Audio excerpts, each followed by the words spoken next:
The train accident in Paulsboro, New Jersey, focused attention on the dangers of transporting deadly chemicals, such as vinyl chloride, through communities over rotting infrastructure. For now, the subject has vanished from the media, superseded by more tragic stories. But is it wise to ignore these dangers until the next accident? Or is it true that what we don't know about vinyl chloride, the PVC plastic made from it, and associated chemicals may well be a matter of our survival? A potential train wreck of nightmarish proportions may soon be unveiled, as no living thing escapes the cumulative poisonous effects of the massive quantities of chemicals which have been released into the environment beginning in the 20th century.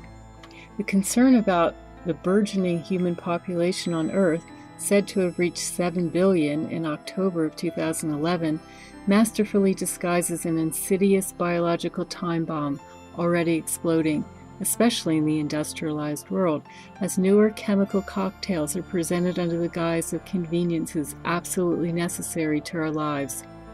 And more of these conveniences are being made with plastic made from vinyl chloride. The new year of 2011 rang in with media reports of birds falling from the sky, massive die-offs of fish, sudden deaths of wildlife and cattle.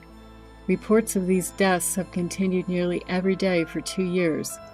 While scientists remain mystified, and undoubtedly there are many different causes, is it possible that one factor is the synergistic effect of chemicals dumped in our air and our water and on our land, and that animal die-offs are a picture of what is in store for humans?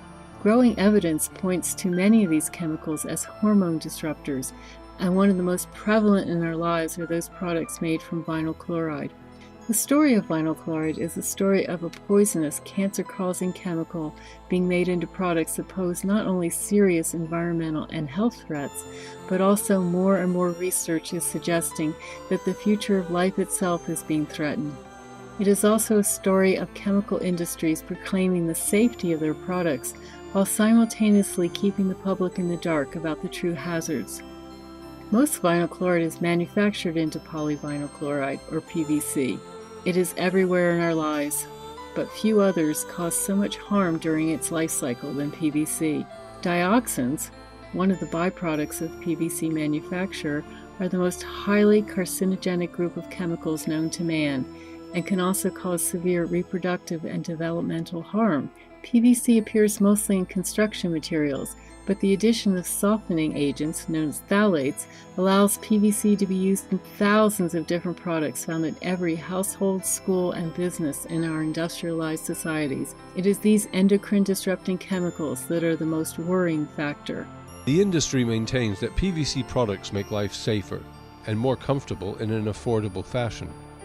But isn't it the fact that PVC should be called the poison plastic? Some phthalates have been shown to be hormone disruptors. They have been added to the list of chemicals which mimic the female hormone estrogen. When chemicals used in making PVC plastics, pesticides, and many industrial products mimic them, they may randomly create havoc with reproduction and sex development and cause cancers.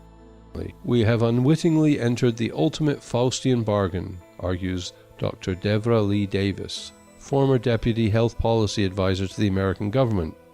In return for all the benefits of our modern society and all the amazing products of modern life, we have more testicular cancer and more breast cancer. We may also affect the ability of the species to reproduce. Who would have thought that the chemicals that transformed our lives could literally be transforming us biologically? Yet the growing body of evidence produced by highly regarded scientists cannot be swept under the carpet by the chemical industry, by critics of the green movement, or by governments which seem to respond to the danger by banning or restricting some PVC products and phthalates, but will not accept that the evidence is clear enough to warrant a total ban. The bottom line is that the decision makers continue to protect the corporate bottom line. Safer alternatives to PVC plastic and phthalate additives are available, but more expensive to produce. Hence, corporate profits win out over dire and frightening health consequences. Isn't it time we publicly acknowledge what we don't know about exposures to toxic chemicals and stop deluding ourselves that there is an acceptable level? You can reach a point of no return where it is too late and there is nothing you can do, warns Dr. Theo Colburn. We are going to have to decide how long we want to wait and how much more evidence we want to collect before we do something. This could determine how successful we are in turning things around. By choosing alternatives to PVC plastics, we could dramatically reduce the levels of these hormone disruptors, risking our children's health, our future, and that of wildlife and domestic animals, fish, and birds. Is it too late? The bioaccumulation of these chemicals in our environment and the disruption of the delicate hormonal balance beginning in the womb, has this tipped the balance and the damage irreparable? What we fear most immediately is not the extinction, but the insidious erosion of the human species, argues Colburn, Dumanowski, and Myers in Our Stolen Future. We worry about an invisible loss of human potential.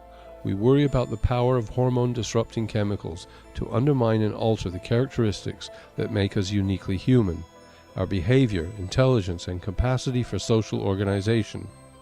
What could be at stake is not simply a matter of change to some individual destinies, or impacts on the most sensitive of us, but widespread erosion of the human potential.